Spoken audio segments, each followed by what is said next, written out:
வணக்கம். இது வந்து dragon fruit. So dragon fruit வந்து இருக்கிறத வச்சு நாம் பயிர் பண்ணுறது அப்படின்னா, இந்த மாதிரி பனைமரம் இருந்தால் இப்படியும் ஒரு பயிர் பண்ணலாம். ஸோ நம்ம ஜஸ்ட்டு ஒரு சாம்பிளுக்காக வச்சு பார்த்தோம். சரி ஏன் அது செலவு பண்ணி அவ்வளோ தூரம் பண்ணணும் அப்படின்னு. ஸோ இந்த அளவுக்கு சும்மா தான் வச்சோம். சரி வந்தால் பார்த்துக்கலாம், வரலினா பார்த்துக்கலாம் அப்படின்ட்டு. ஆனால் பரவாயில்ல, நல்லா வளர்ந்துருக்கு.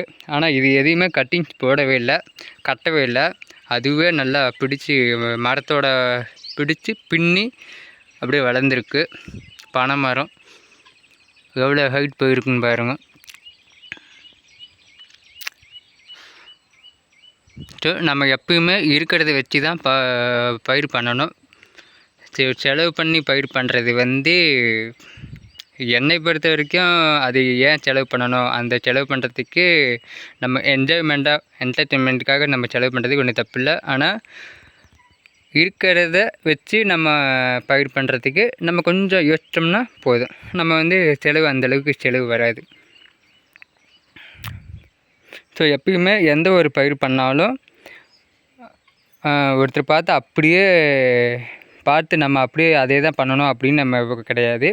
ஸோ ஏன்னா அவங்களே எந்த அளவுக்கு பயிர் பண்ணியிருக்காங்க, அவங்க எப்படி நஷ்டமாயிருக்காங்க, அது அவங்களுக்கு கேட்டால் தான் தெரியும். அதாவது யார் எந்த பயிர் பண்ணுறாங்களோ அந்த பயிருக்கு சார்ந்து என்ன செலவு பண்ணாங்களோ அது அவங்ககிட்ட கேட்டால் தான் தெரியும். அந்த செலவு நம்மளால் பண்ண முடியுமா முடியாதா அப்படின்னு நம்மளுடைய செயல்லே தான் இருக்குது. அதனால் இருக்கிறத வச்சு பண்ணுங்கள், அதுதான் நல்லாயிருக்கும்.